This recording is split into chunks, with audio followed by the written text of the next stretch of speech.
Assalamualaikum warahmatullahi wabarakatuh dan salam sejahtera kepada para pelajar yang dikasihi sekalian. Alhamdulillah kehadrat Allah Subhanahu wa taala kita dapat bertemu lagi di sesi kuliah pada kali ini. Walaupun tidak secara bersemuka, saya mengharapkan para pendengar pelajar sekalian sentiasa berada dalam keadaan sihat walafiat dan diharap dapat memberi fokus dalam sesi kuliah kita pada kali ini. Sebelum saya lanjutkan sesi kuliah, sedikit saya akan sampaikan penerangan berkaitan perniagaan. Okay. Sebagai ahli perniagaan, semestinya perkara yang sangat penting sebenarnya yang kita harus ketahui ialah apakah peranan atau fungsi perniagaan. Tidak kira kepada persekitaran maupun kepada perniagaan itu sendiri. Selain itu juga, kita juga perlu tahu atau mengambil tahu berkenaan persekitaran perniagaan yang mungkin boleh jadi satu cabaran, kekuatan, kelemahan, peluang atau ancaman kepada perniagaan yang dijalankan. Justru, kuliah kita pada kali ini, kita akan belajar sedikit berkaitan dengan fungsi-fungsi perniagaan dan seterusnya persekitaran perniagaan. Di akhir kuliah nanti, diharap para pelajar mencapai objektif pembelajaran, iaitu yang pertama, dapat menjelaskan fungsi-fungsi perniagaan dan seterusnya dapat menjelaskan tanggungjawab perniagaan kepada pihak berkepentingan. Baiklah, mari kita tengok topik yang pertama dalam pembelajaran kita pada hari ini ialah fungsi-fungsi perniagaan.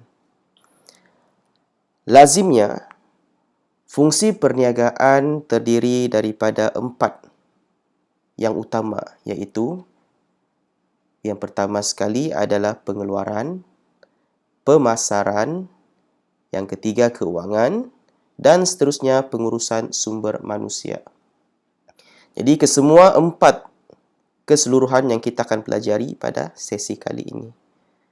Mari kita tengok fungsi pengeluaran yang pertama, iaitu pengeluaran.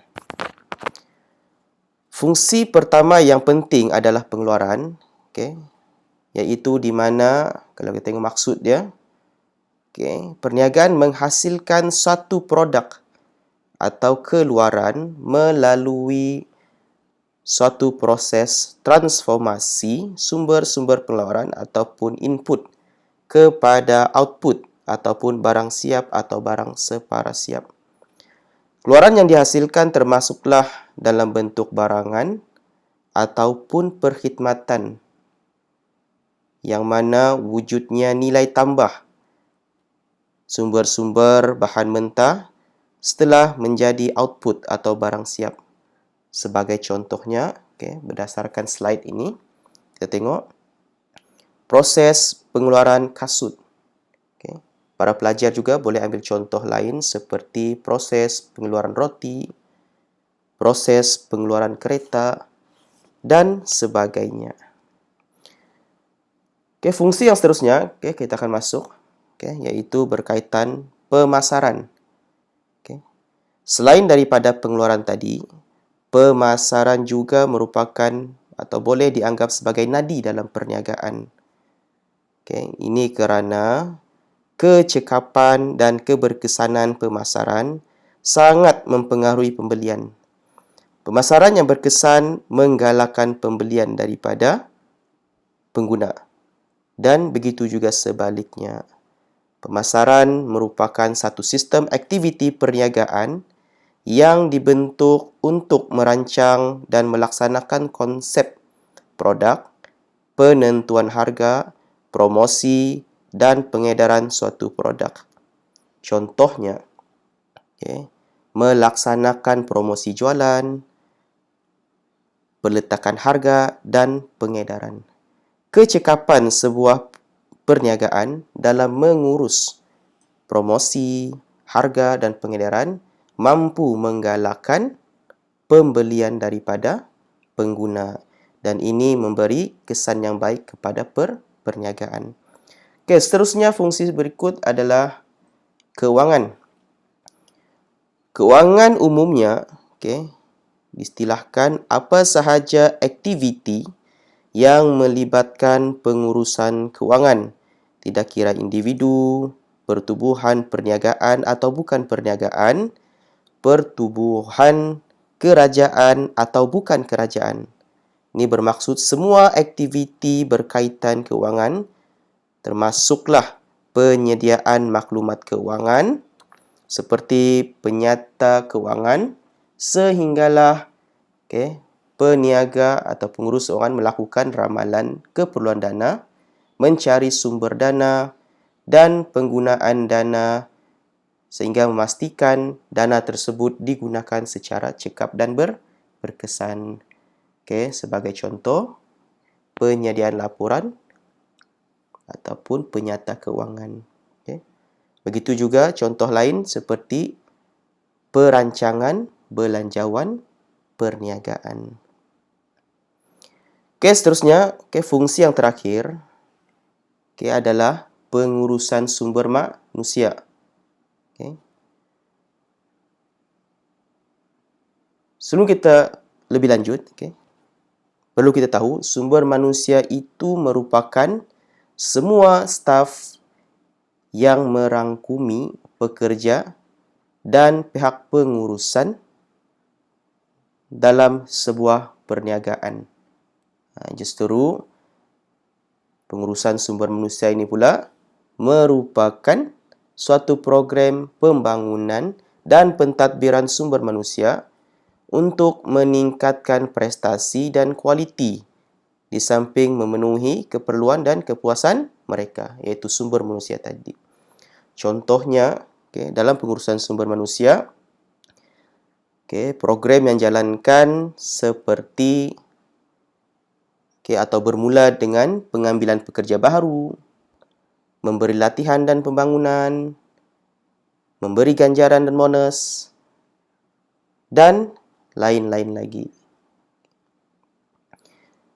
Jadi kita telah pelajari kesemua keempat-empat fungsi perniagaan itu tadi, di mana fungsi-fungsi perniagaan itu tadi merupakan perkara yang sangat penting untuk diketahui dan difahami oleh para pelajar sekalian.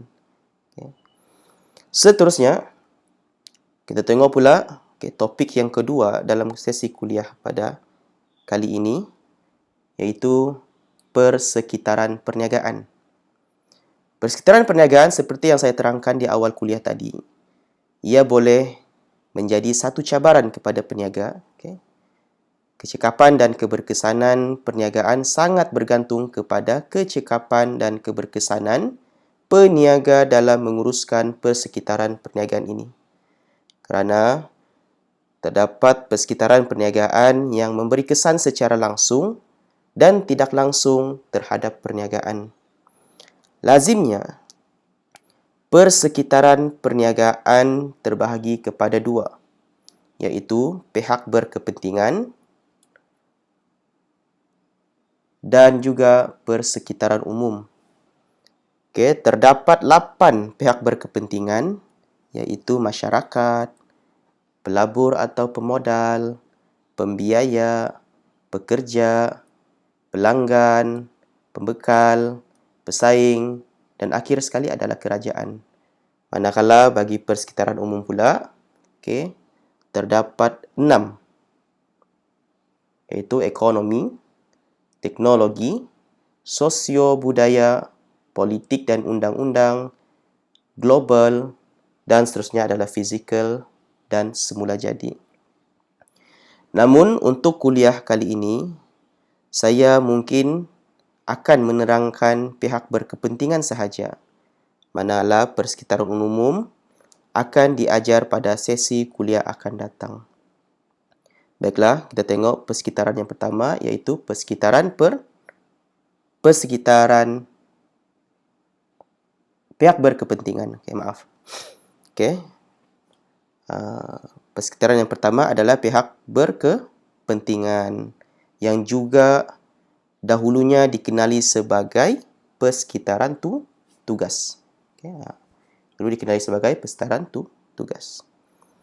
Bagi peniaga, pihak berkepentingan perlu diberi perhatian serius kerana ia berkaitan langsung atau memberi kesan secara langsung kepada perniagaan. Ini bermaksud jika pihak berkepentingan ini tidak baik, maka memberi kesan tidak baik secara langsung kepada prestasi perniagaan. Dan begitulah juga sebaliknya. Mari kita tengok. Pihak berkepentingan yang pertama adalah masyarakat. Masyarakat merupakan penduduk yang berpotensi sebagai pelanggan yang disasarkan.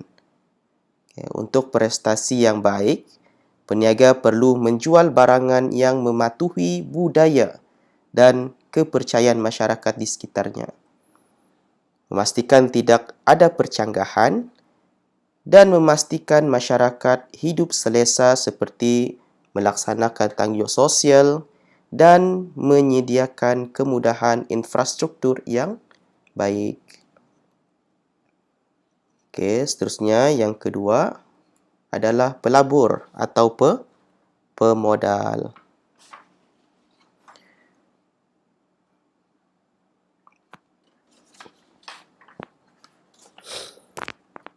Pelabur atau pemodal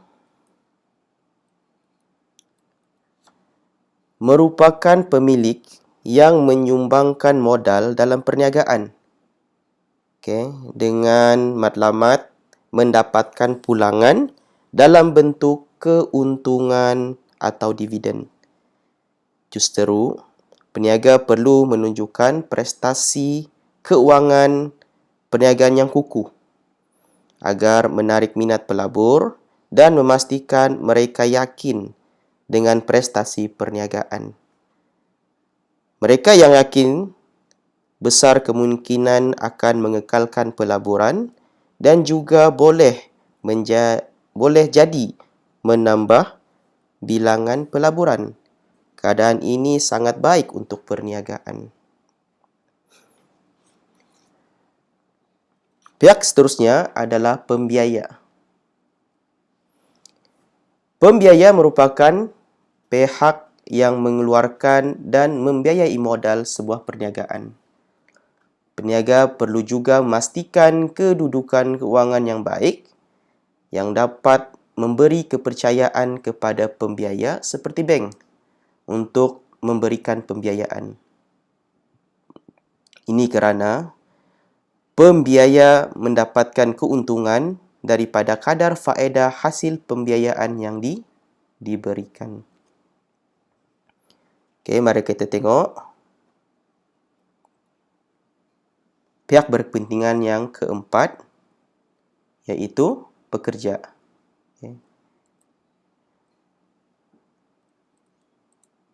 Pekerja merupakan individu yang menyumbangkan kemahiran untuk melaksanakan aktiviti perniagaan dan dibayar upah atau gaji sebagai ganjaran. Para pekerja bekerja berdasarkan kemahiran. Mereka dikelaskan dalam 3 kelompok iaitu mahir, separuh mahir dan pekerja tidak mahir. Pekerja yang berprestasi baik memberi kesan yang baik kepada perniagaan dan begitu juga sebaliknya, jika pekerja kurang menunjukkan prestasi yang baik, maka ia memberi kesan yang tidak baik kepada prestasi perniagaan. Justeru bagi peniaga, kebajikan para pekerja perlu dijaga dan prestasi mereka perlu sentiasa ditingkatkan seperti memberi kursus dan latihan. Seterusnya kita tengok.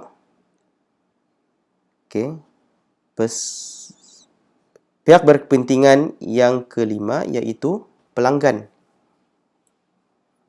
Siapa itu pelanggan?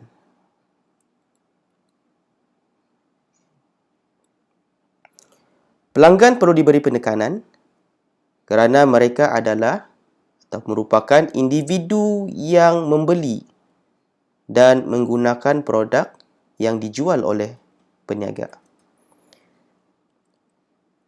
Cita rasa pelanggan perlu dipenuhi yang melibatkan aspek kualiti, harga dan konsep keluaran. Pelanggan sanggup membelanjakan sejumlah wang untuk membeli barangan yang dapat memenuhi cita rasa mereka. Tanpa pembelian daripada pelanggan, peniaga akan menghadapi masalah besar untuk memperoleh keuntungan dan seterusnya sukar untuk survive dalam pasaran. Itu bagi pelanggan lah. Okay. Sebenarnya kita tengok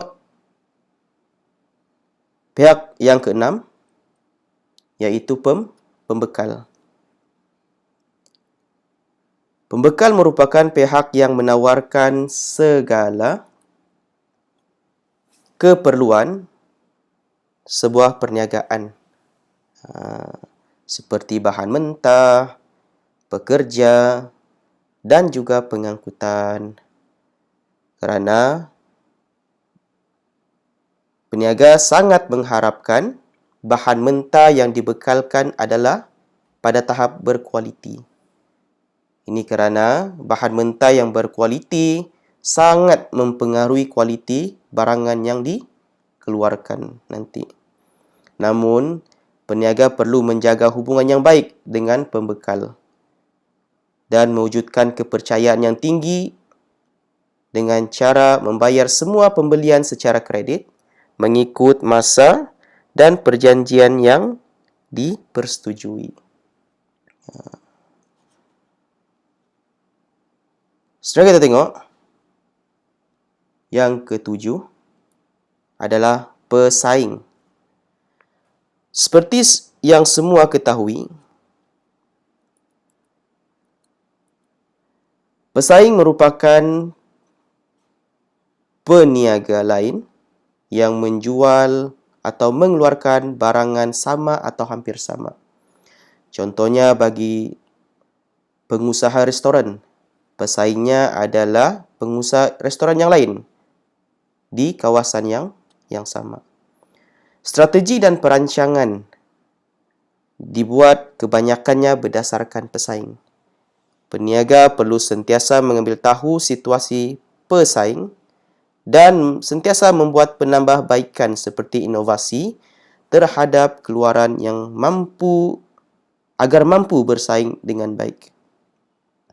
Walau apapun, persaingan perlulah dibuat secara sihat dan tidak cuba merosakkan pesaing yang lain. Bermaksud mewujudkan satu kompetitif yang sihat.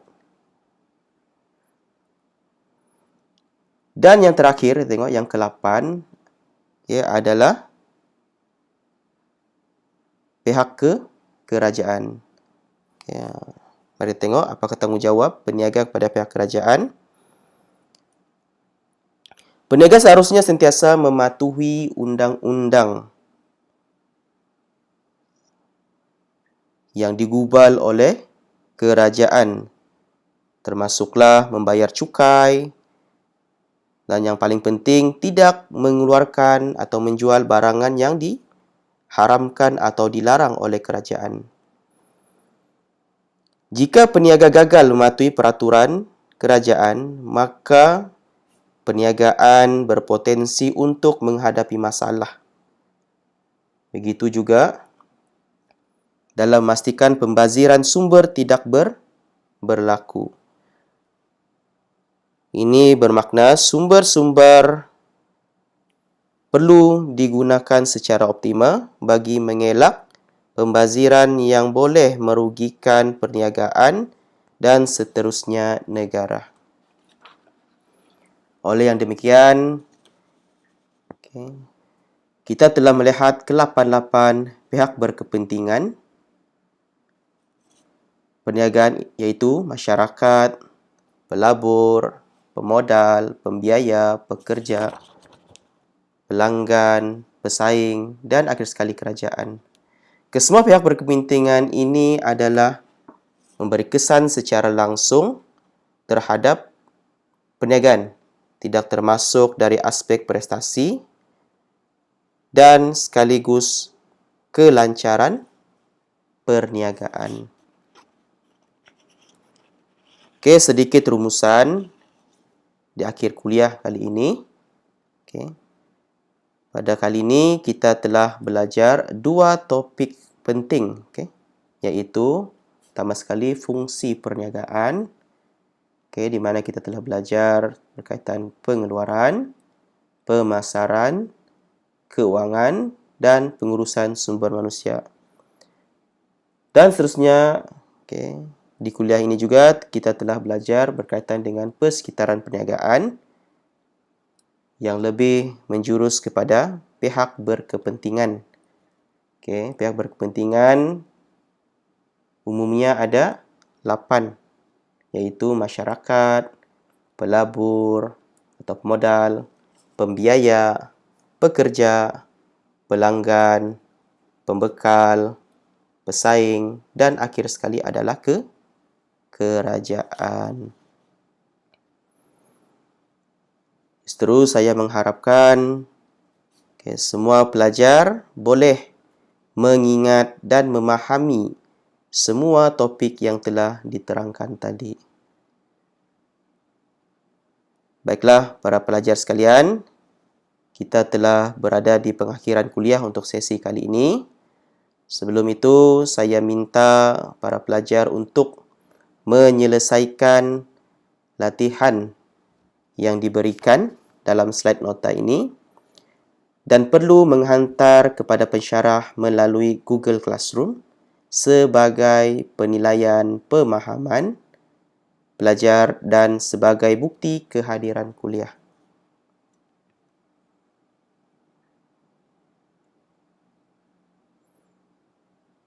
Untuk sesi akan datang, pelajar diminta untuk bersedia bagi topik seterusnya, iaitu satu lagi persekitaran perniagaan, iaitu persekitaran umum dan juga bentuk-bentuk entiti perniagaan.